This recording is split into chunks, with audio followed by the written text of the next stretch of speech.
My parents made me use the service entrance at my sister's graduation party. I'm Diana Foster, 28 years old, and 6 months ago, I was a marketing manager pulling six figures. Today, I clean offices at night while my family pretends I don't exist. They disowned me for taking a janitor's job after losing my corporate position, called me a disgrace to the Foster name. But what happened at my sister's Harvard Law graduation changed everything. When my billionaire boss arrived with a letter that silenced 200 guests. If you're watching this, please subscribe and let me know where you're watching from. This is how I discovered I owned more of my family's company than they did. Growing up, Foster meant growing up privileged. My father, Robert Foster, runs the investment banking division at Chase Manhattan.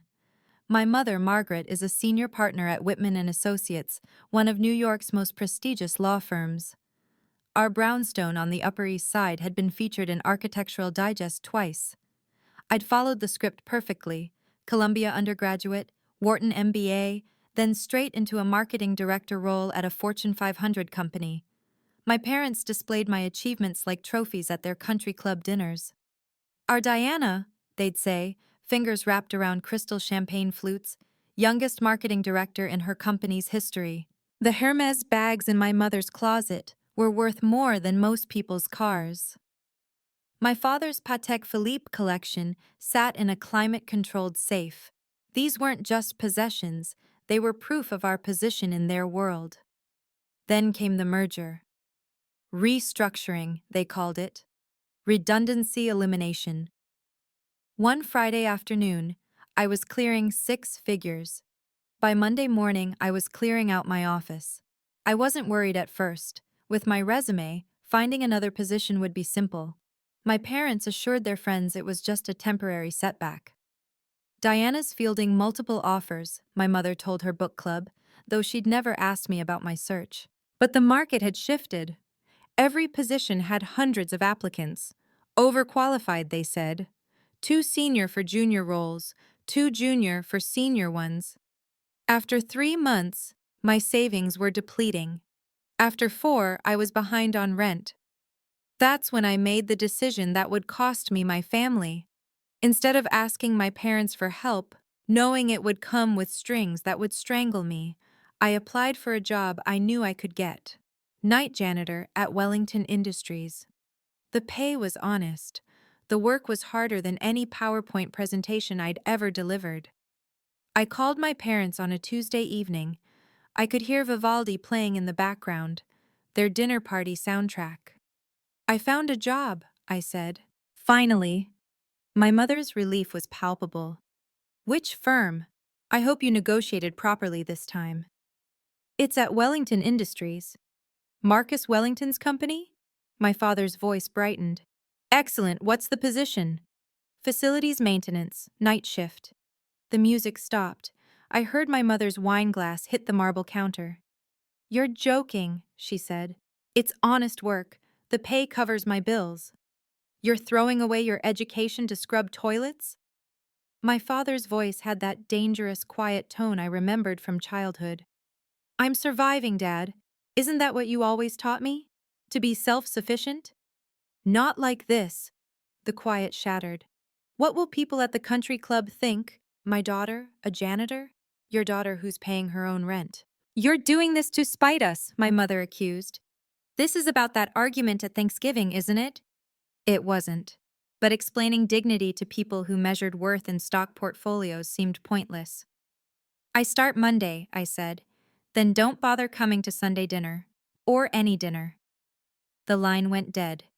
What they didn't know, what I hadn't told them, was that I actually found peace in the work. After years of corporate politics and manufactured crises, there was something profoundly satisfying about visible results. A dirty floor became clean. A messy conference room returned to order. No one questioned if my work added value. It was evident in every surface I touched. My parents would never understand that. To them, I hadn't just taken a job beneath my station. I'd chosen to become beneath them. The irony? I'd never felt more like myself. My sister Stephanie had always been the golden child. 4 years younger, infinitely more ruthless. While I'd gotten into Columbia through good grades, she'd gotten into Harvard through good connections, specifically, my mother's former roommate on the admissions board. Diana works in maintenance now, she posted on Instagram, alongside a photo of me from last Christmas. So proud of my sister for finding her calling. Hashtag blue collar, hash family first, hashtag honest work. The emojis didn't hide the mockery. Her friend's comments certainly didn't. OMG, is this real? Your sister? The one with the Wharton MBA? At least someone's keeping the offices clean for real workers. Stephanie screenshot the post and sent it to our family group chat, the one I'd been removed from the next day. Growing up, everything had been a competition I didn't know I was losing. My A+ meant nothing next to her A++ with extra credit.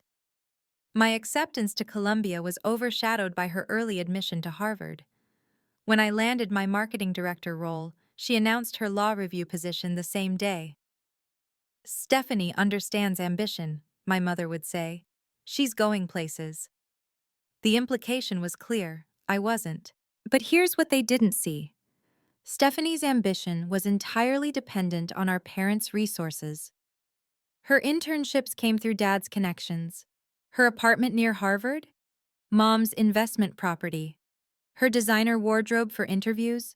Graduation gifts from their friends. Meanwhile, I'd been paying my own way since 22, too proud to ask for handouts. 3 weeks into my janitor job, a cream-colored envelope arrived at Wellington Industries, addressed to me at the facilities department. Inside, Stephanie's graduation announcement gleamed with gold embossing. The handwritten note at the bottom, in my mother's perfect cursive, read, "Service entrance. Don't embarrass us." At least they were being honest now. The isolation came in waves. First, the unfriending on social media. My mother, then father, then Stephanie. Extended family followed like dominoes, probably warned about associating with the family disappointment. My mother's birthday came and went. No invitation. I sent flowers anyway, white orchids, her favorite. They were returned with a note. Unable to deliver. Recipient refused. Thanksgiving passed in silence. Christmas too. I watched through Instagram stories as my cousins gathered at my parents' house, the 12-foot tree glowing in the parlor window I used to help decorate. "Until you get a respectable job, you're not welcome here," my father had texted. The only communication in 3 months. I'd responded, "Define respectable." He'd blocked my number. What hurt most wasn't the exclusion, it was the erasure. In family photos posted online, I'd been literally cropped out. My childhood bedroom had been converted to a home gym. My achievements, framed degrees, award certificates, had vanished from the wall of pride in Dad's study. One night, around 2 a.m., I was emptying trash bins in the executive conference room when Marcus Wellington walked in. The CEO often worked late, but we'd never spoken beyond polite nods. "Diana, right?" he said, setting down his coffee. "I've noticed you're always here, even on weekends." "Jobs don't clean themselves, Mr. Wellington." He studied me with eyes that had built an empire. "You're not what I expected when HR mentioned our new night janitor had an MBA. I kept emptying bins." Expectations are often disappointing. "Indeed," he paused. "Your last name, Foster. Any relation to Foster Holdings?" My hands stilled on the trash bag. "Robert Foster is my father." "Interesting." His tone suggested he knew more than he was saying. Family businesses can be complicated.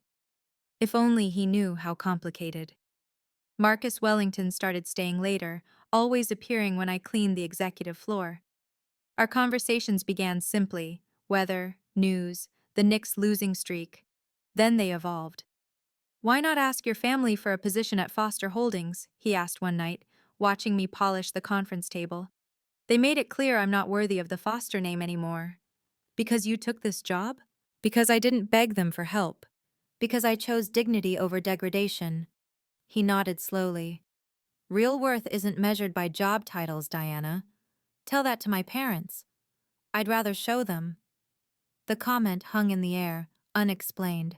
Marcus had built Wellington Industries from nothing, No trust fund, no connections, just brutal determination. Maybe that's why he didn't look through me like the day shift executives did. To him, work was work. You know what I've learned in 30 years of business? He said one evening. The people who matter are rarely the ones with the biggest offices. They're the ones who show up, do the work, and don't make excuses. Is that why you're here at midnight? He laughed, a rare sound. Touché. Though I suspect you're here for different reasons than I am. My reasons are simple: rent, food, survival. No, he said quietly. You're here because you refuse to break. That's worth more than any MBA.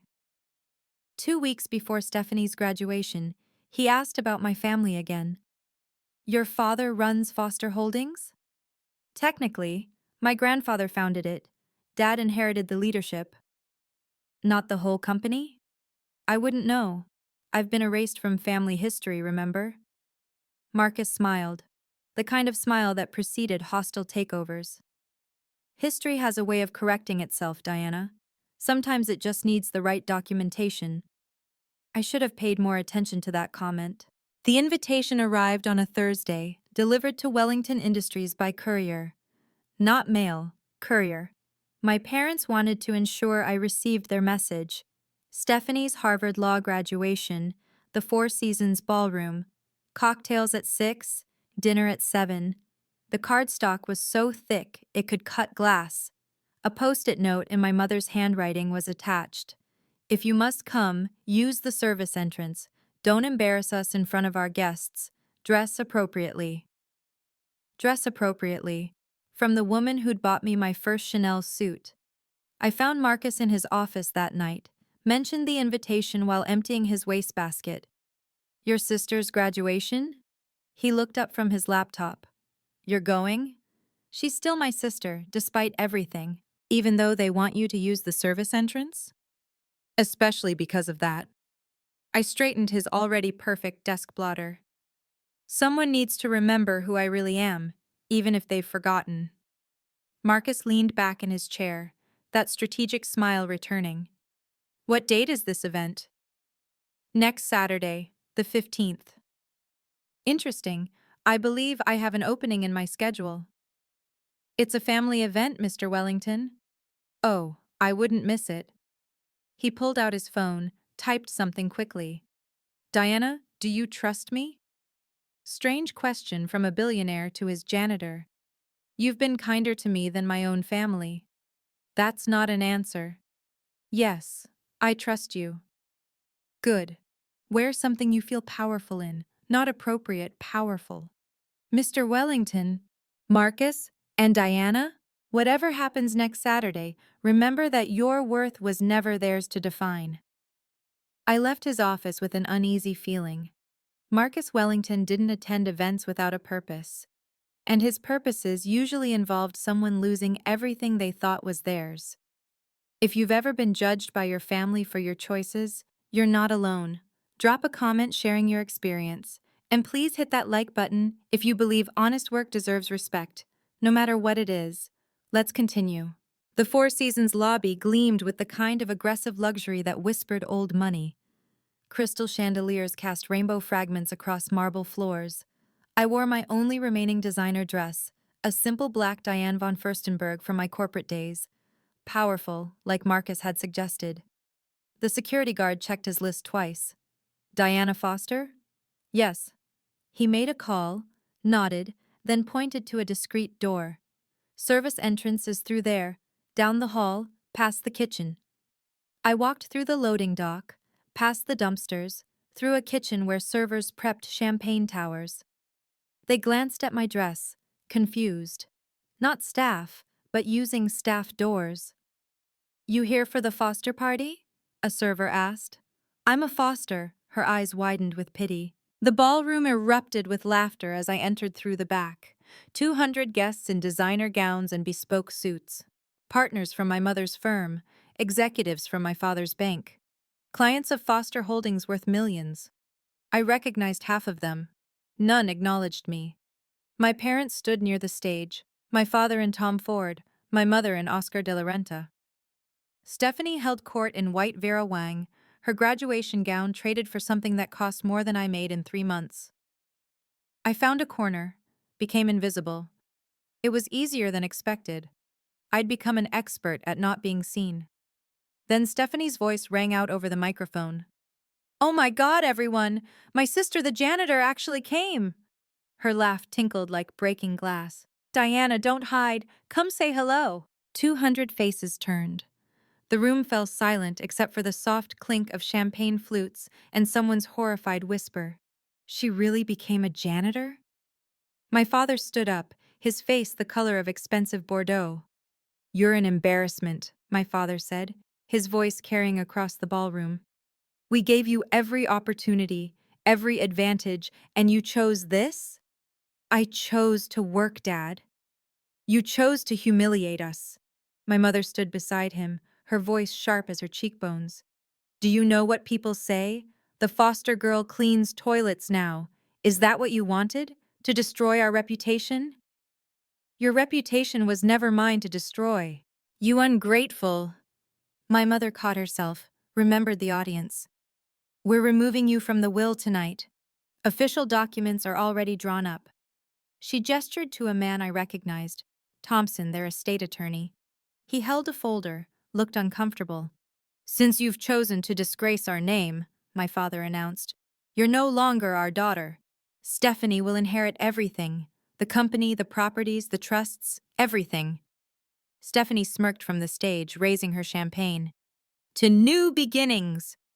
The crowd murmured, a mix of shock and secondhand shame. Some raised their glasses hesitantly. That's when the ballroom doors opened. Marcus Wellington entered like he owned the air itself. 6'3", silver hair, a presence that made the chandeliers seem dimmer. His Brioni suit probably cost more than the average annual salary. A Patek Philippe grand complication caught the light on his wrist. The murmuring stopped. Everyone knew who Marcus Wellington was. Half the room did business with him. "Mr. Wellington?" My father's voice cracked. Wellington Industries was Foster Holdings' biggest client. "We didn't know you were invited." "I'm not." Marcus walked straight to me. "I'm here for my employee, Diana." My mother's face went white. "Your employee?" "The best one I have, actually." He turned to face the room. "Interesting party.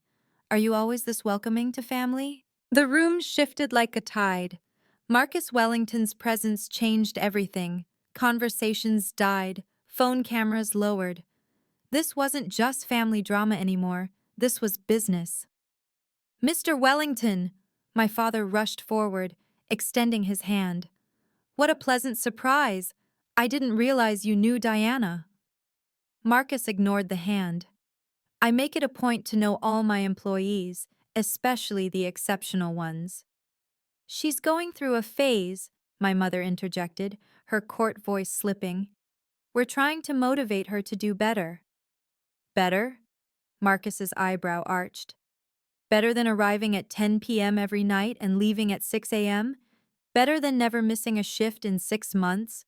Better than treating every task, no matter how small, with complete professionalism?" "She cleans offices," Stephanie said from the stage, her voice dripping disdain. "She maintains my corporate headquarters. She ensures that every morning, my executives walk into pristine environments that allow them to focus on their work." His voice could have frozen champagne. "She does what you could never do, Ms. Foster. An honest day's work without Daddy's connections." Stephanie's face flushed.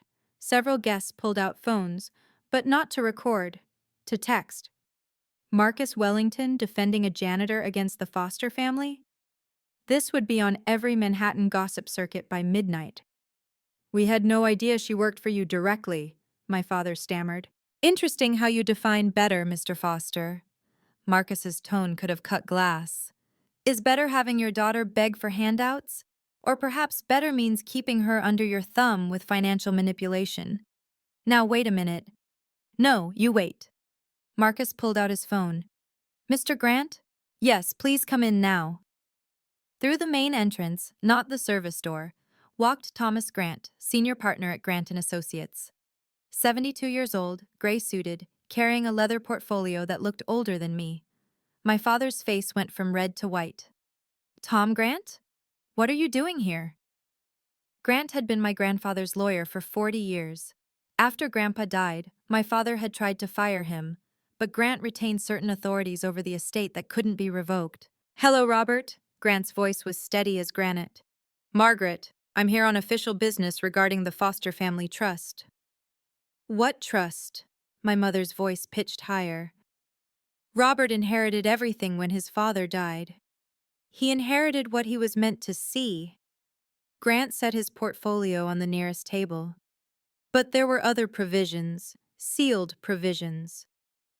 This is ridiculous, my father blustered. My father left me the company. The documents were clear. Crystal clear, Grant agreed. You received 45% of Foster Holdings. Your wife received 20% as specified. Stephanie received 10% in trust for her 21st birthday.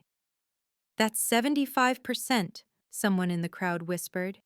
Where's the other 25%? Actually, Marcus said, his smile sharp as a hostile takeover, it's 35%, the remaining 35%. My mother laughed, brittle as old glass. That's impossible. We would have known. Would you?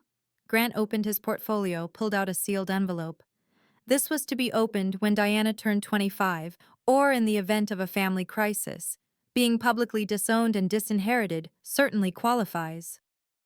She's going through a phase, my father repeated desperately. You just announced to 200 witnesses that she's no longer your daughter. Grant broke the seal with practiced efficiency. That triggers certain clauses your father put in place, Robert. He knew you better than you thought. Stephanie had gone silent on stage, her champagne glass frozen halfway to her lips. Grant pulled out a document heavy with official seals. Shall I read this publicly, or would you prefer a private room? Read it, Marcus said before my parents could respond. These people came to witness a celebration. Let them witness truth instead. My father started toward Grant. You can't. I can, and I will. Grant's voice carried 40 years of authority.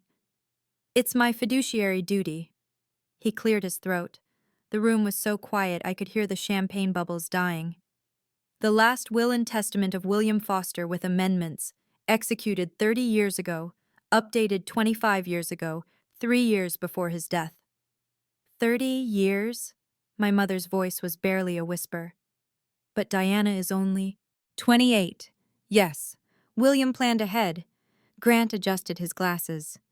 Quote, I have watched my son Robert grow into a man who values appearance over substance, status over family.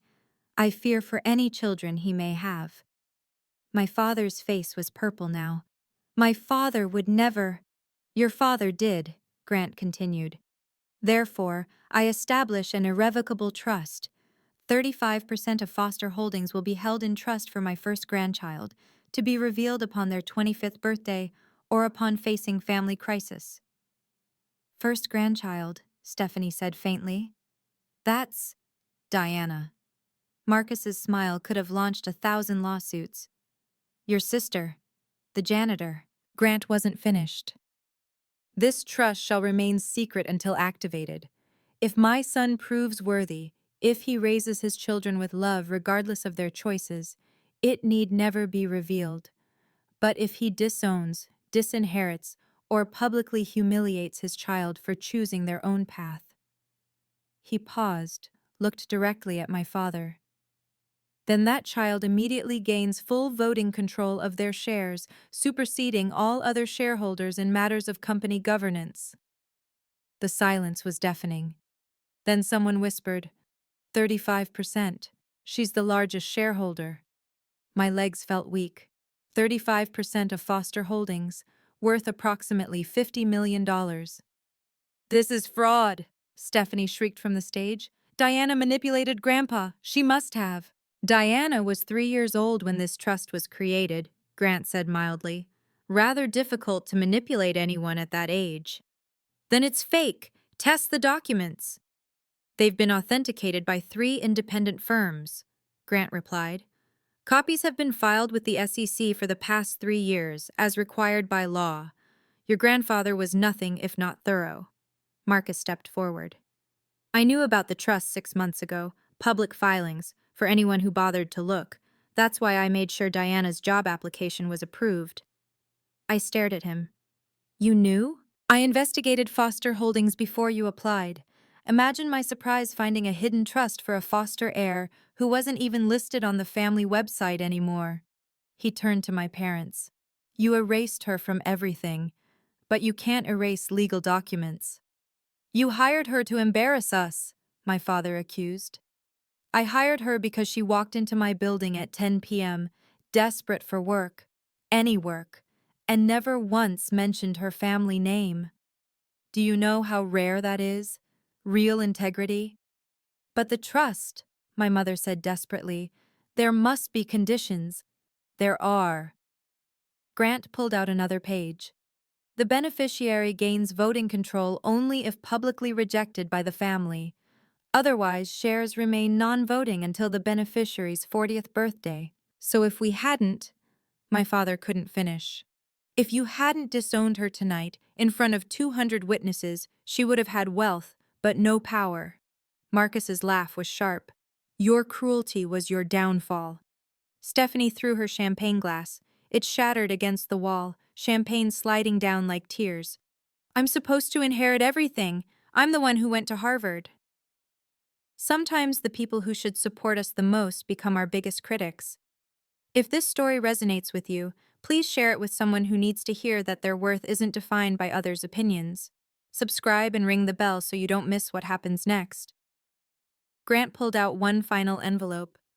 There's a letter, from William to Diana, to be read upon trust activation. My hands shook as I took it. My grandfather's handwriting, still bold after all these years. My dearest Diana, I read aloud, my voice steadying with each word. If you're reading this, your father has failed the test I hoped he would pass. I write this as I watch you, 3 years old, sharing your cookies with the housekeeper's daughter while your father scolds you for inappropriate associations. My father made a sound like he'd been punched. I see myself in you, the real me, before money complicated everything. I built Foster Holdings with these hands, started as a construction worker, married your grandmother when I had nothing but ambition. Your father has forgotten this. The room was silent except for my voice. Robert values appearances over truth, status over family. I've watched him become everything I fought against. So I give you what he values most, control of what I built. Not because you need it, but because he needs to learn that worth isn't measured in titles or degrees. I looked up at my parents. My mother was crying, angry tears that ruined her perfect makeup. The trust was structured to protect you. If Robert had been the father I hoped, you'd have received comfortable wealth at 40. But if he rejected you for living authentically, you'd receive power immediately, power to reshape Foster Holdings into something worthy. Grant spoke softly. There's more. The trust includes board appointment rights. Diana can restructure leadership effective immediately. No, my father lunged forward. I built that company. You inherited it, Marcus corrected. There's a difference. And Diana just inherited control, Grant added. The documents are ironclad, Robert. I made sure of that. How did nobody know about this? My mother's voice was hollow. 30 years. And nobody knew? Your father-in-law was brilliant, Grant explained. The trust was registered in Delaware, held by a shell company in Nevada, managed by a firm in Switzerland.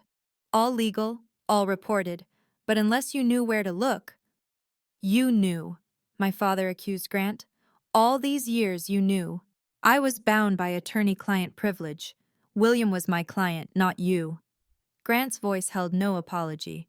I watched Diana grow up, watched you favor Stephanie, push Diana aside. I documented everything as instructed. Documented? Stephanie had come down from the stage, mascara streaming. What do you mean documented? Grant pulled out a tablet. Every birthday you celebrated for Stephanie while ignoring Diana's. Every time Diana's achievements were dismissed. The Christmas you gave Stephanie a car and Diana a gift card. It's all here. That's invasion of privacy. That's following my client's instructions. William wanted evidence in case this went to court. Grant swiped through files. Did you know Diana graduated summa cum laude?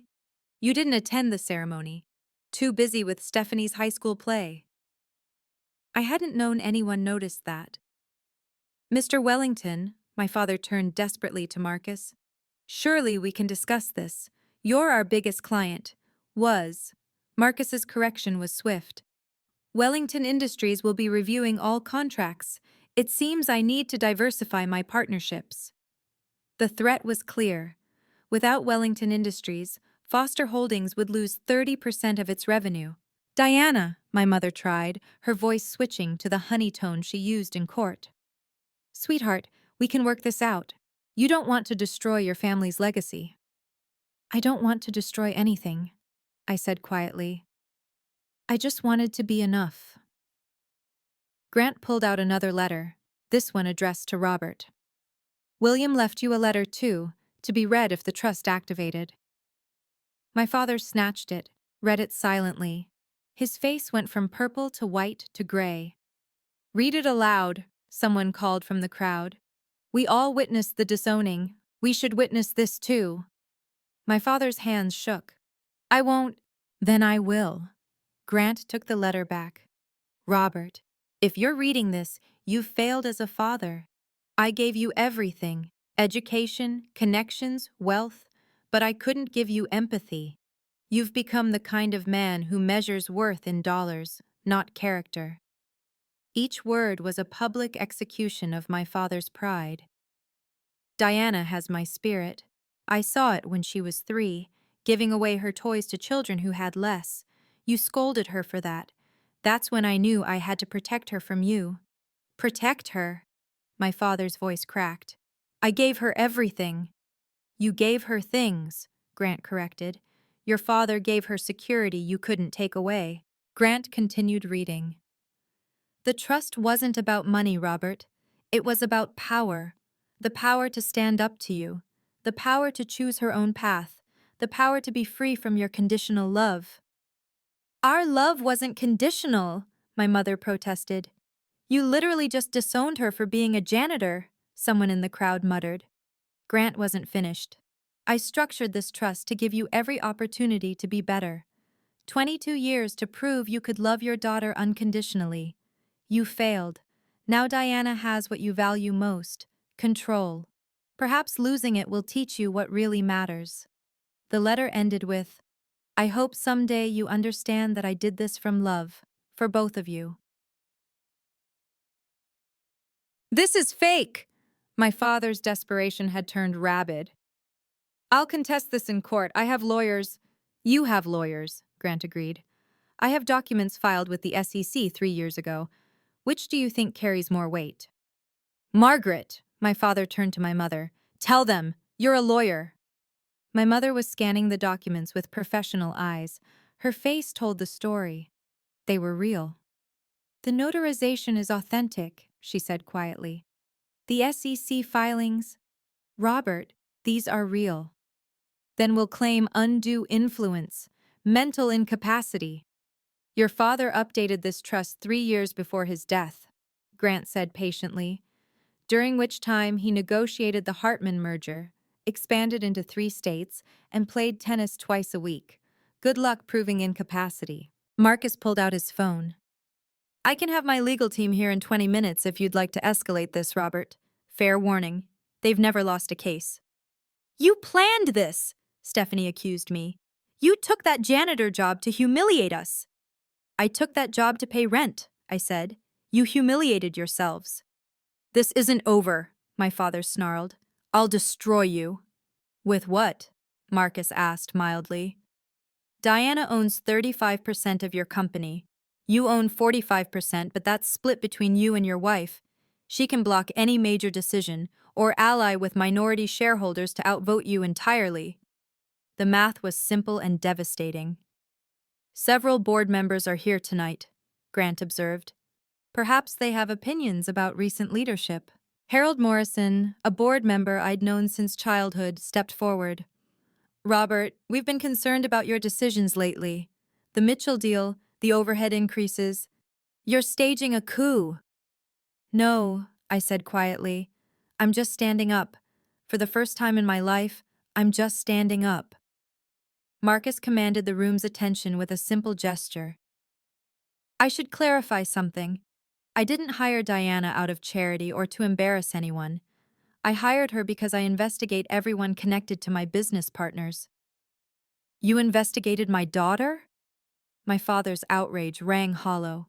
I investigated Foster Holdings' corporate structure, public information, all of it. Imagine my surprise finding a ghost shareholder, 35% owned by a trust, beneficiary unnamed. Marcus's smile was predatory.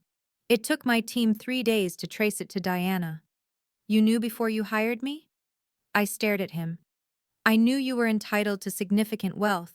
What impressed me was that you never mentioned it, never used your family name, never asked for special treatment. She didn't know about the trust, my mother said. Exactly. She thought she had nothing and still chose dignity over begging. Marcus turned to the crowd. I've built a billion-dollar company. I know talent when I see it.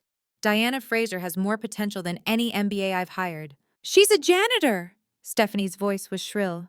She's a woman who chose honest work over compromising her values. Do you know how rare that is in our world? Marcus pulled out another document. Which is why I'm offering her an executive training position, starting Monday. What? My parents said in unison. 6 months ago, I hired a janitor. Tonight, I'm recruiting a future CEO. He handed me the contract.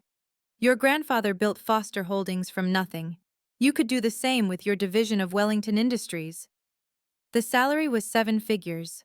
The opportunity was everything I dreamed of before my world collapsed. But here's the beautiful part, Marcus continued. She doesn't need my offer. She's already worth $50 million. She can tell us all to go to hell. There's one more thing, Grant said, pulling out a final page. The activation clause has specific triggers. We know, my father spat. We disowned her. It's done. Actually, there are multiple triggers. Disowning was just one. Grant read, if the beneficiary is publicly humiliated, denied family access, or formally disinherited, they gain immediate voting control. So? My mother's voice was defeated. So you did all 3, tonight. Grant gestured to the room.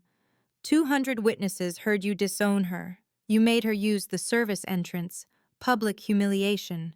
And you announced she was removed from your will, formal disinheritance.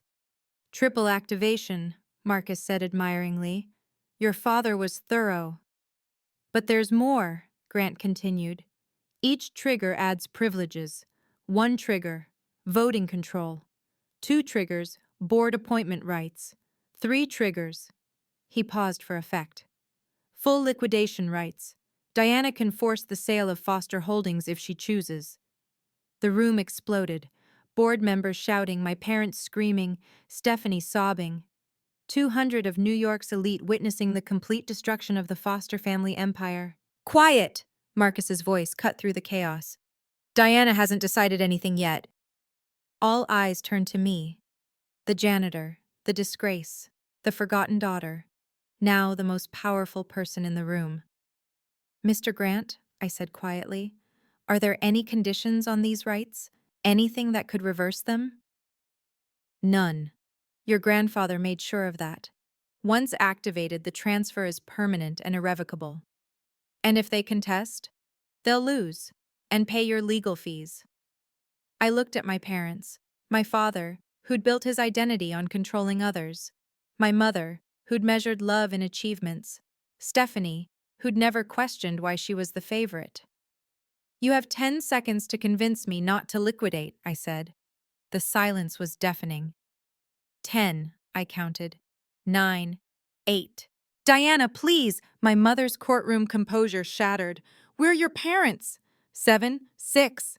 I'll make you co-CEO, my father bargained. 5, 4. This is insane, Stephanie screamed. You can't destroy everything because your feelings were hurt. 3, 2. Wait. Harold Morrison stepped forward. Diana, as a board member, I'd like to propose something. I paused. 1. The board has been concerned about your father's leadership for 2 years. Questionable deals. Nepotism with Stephanie's appointments. Inflated expenses. He looked at the other board members present. We've discussed changes. You've what? My father whirled on Harold. Robert, you spent $3 million on office renovations during layoffs. You promoted Stephanie to junior partner with no experience. You've been running Foster Holdings like a personal piggy bank. Other board members nodded. They'd been waiting for an opportunity.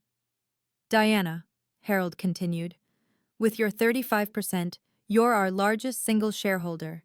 If you align with us, we have 51% combined. You're talking about a coup, my mother said faintly. I'm talking about saving Foster Holdings from your husband's ego, Harold replied. Diana, we'd support you as chairman of the board. The offer hung in the air. Chairman of the company my grandfather built, the company my father had corrupted.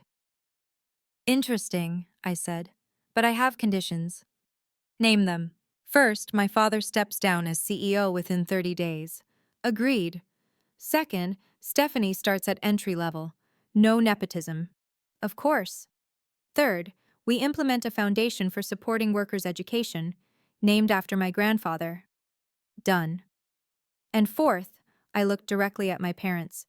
Family members are banned from executive positions without board approval. You can't! My father's face was purple. It's my company! It's the shareholders' company, and I'm the biggest shareholder. The dominoes fell fast.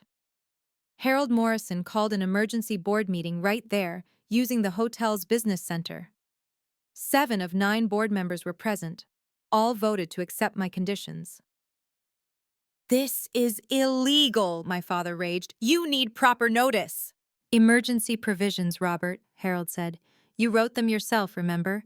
To push through the Mitchell deal. Within an hour, my father was removed as CEO. The board appointed Harold as interim CEO until a proper search could be conducted. The vote was unanimous, except for my parents' shares. Stephanie had collapsed in a chair, her Harvard Law degree suddenly worthless at Foster Holdings. I was supposed to be partner by 25, she whispered. You still can be, I said. Start in the mailroom. Work your way up. Earn it. Like you earned your janitor job? She spat. Exactly like that. My mother was on her phone with her law firm, but I could see the defeat in her eyes. The documents were airtight. 30 years of planning by my grandfather, executed flawlessly. Marcus watched it all with satisfaction. Your grandfather would be proud. Would he? I looked around the destroyed party. I just ruined my sister's graduation celebration. No. Your parents ruined it when they made you use the service entrance. He checked his Patek Philippe. Speaking of which, I believe we have some contracts to discuss. Wellington Industries needs a new strategic partner. Foster Holdings is available, Harold said quickly, under new management. I'll consider it, if Diana agrees to join our board as liaison. Another board position, another thread in the web of power I'd never wanted but suddenly wielded. Mr. Wellington, my father tried one last time. Surely we can. Robert, you're no longer CEO. You have no authority to make deals. Harold's dismissal was brutal. Security will escort you out if necessary. I stood in the center of the room, 200 pairs of eyes on me, the janitor who'd just orchestrated a corporate coup. I want to be clear about something, I said, my voice carrying. I didn't want this. Any of it. I wanted a family that loved me whether I was a CEO or a cleaner. Diana, my mother started. I'm not finished. I'd never interrupted her before. You taught me that worth was measured in achievements, in titles, in the approval of strangers at country clubs. But you were wrong. I looked at the servers, still frozen with their champagne trays. Every person in this room has worth. The servers, the security guards, the woman who'll clean up after you leave. They all matter. Their work matters. Spare us the philosophy, Stephanie muttered. It's not philosophy, it's policy. Effective immediately, Foster Holdings will implement living wages for all employees, including contracted services. I turned to Harold. Non-negotiable. The board agrees, Harold said quickly. You can't just… My father started. I did, and it's done. I pulled out my phone. Mr. Grant, please file the necessary paperwork. I want my voting rights official by morning. Already in process, Grant confirmed. I walked toward my parents. The crowd parted like I was contagious. You have a choice, I said quietly. Accept me as I am, janitor, executive, or anything in between, or lose me forever. But you won't control me. Not with money, not with guilt, not with public humiliation. You've destroyed us, my father said.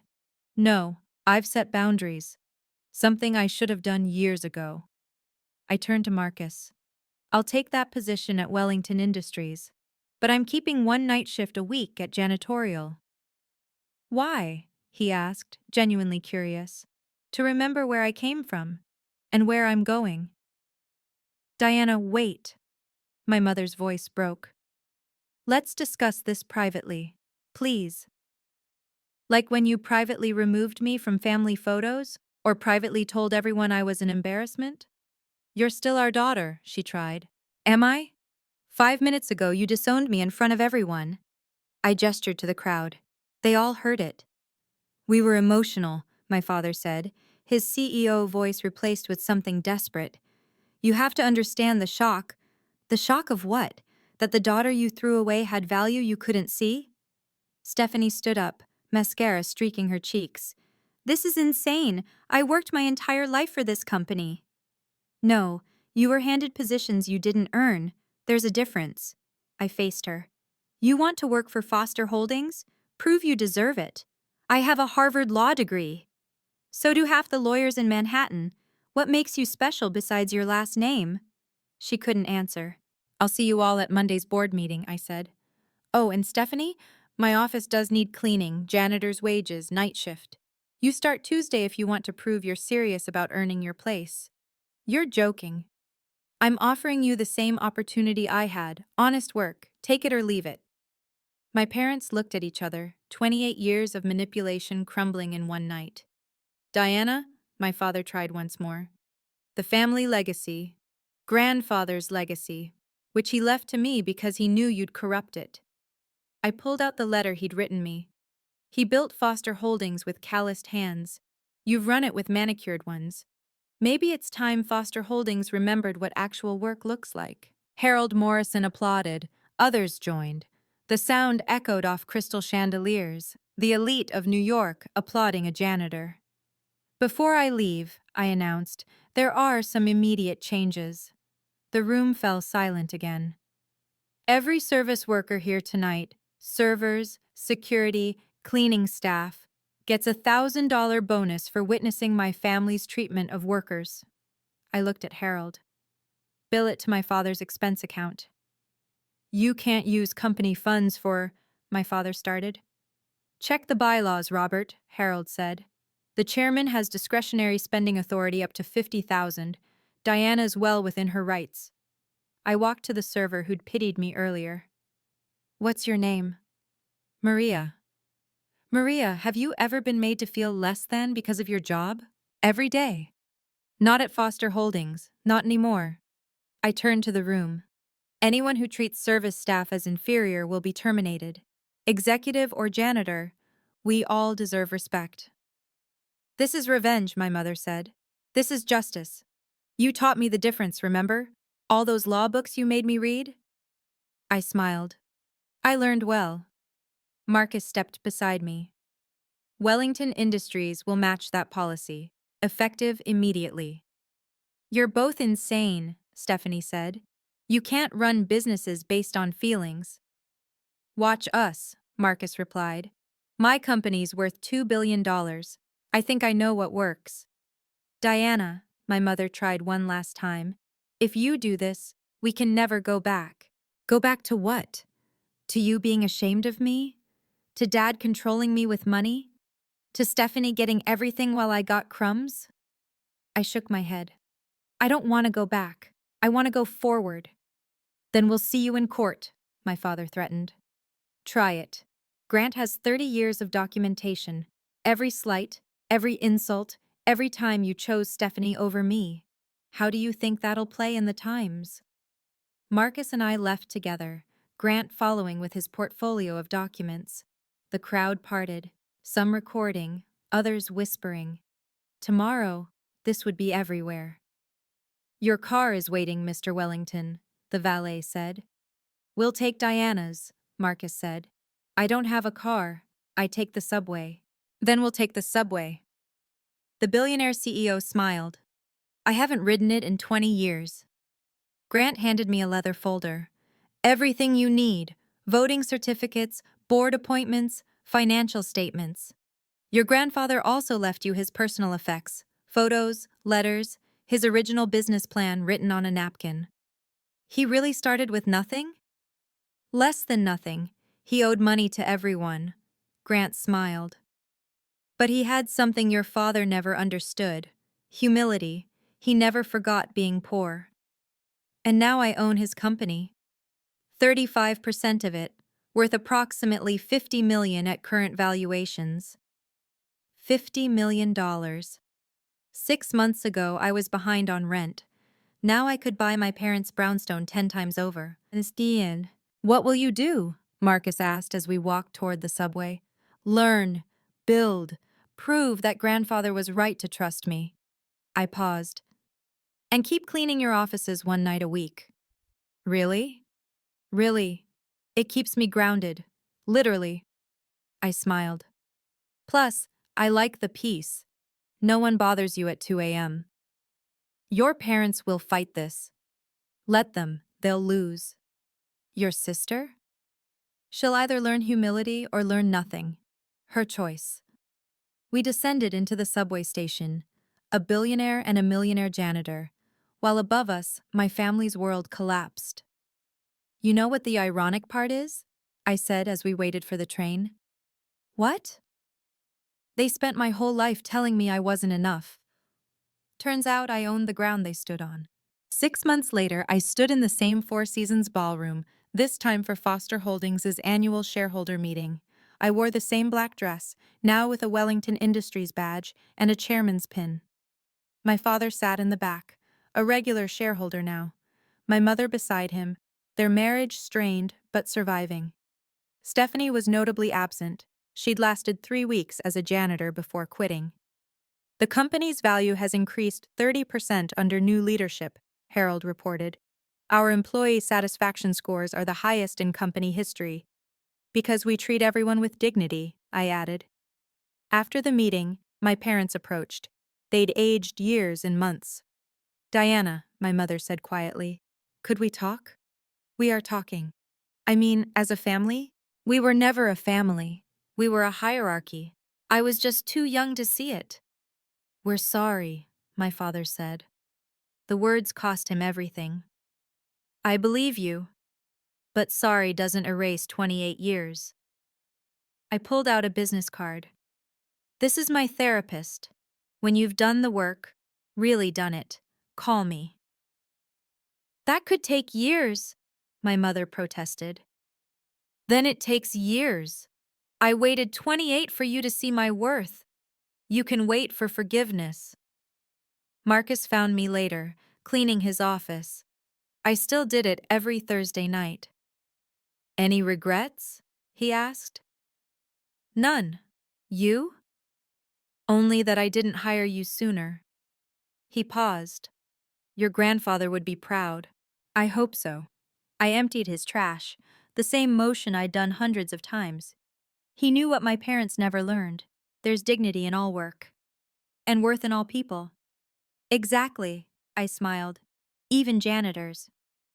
Especially janitors, Marcus corrected. They see everything from the ground up. If you've made it this far, thank you for witnessing my journey. Your worth isn't determined by your job title or bank account. It's in how you treat others and stay true to yourself. If this story resonated with you, please subscribe and share it with someone who needs to hear that they matter, regardless of what others think. Comment below with your own experiences of proving doubters wrong. Remember, sometimes the best revenge is simply knowing your worth.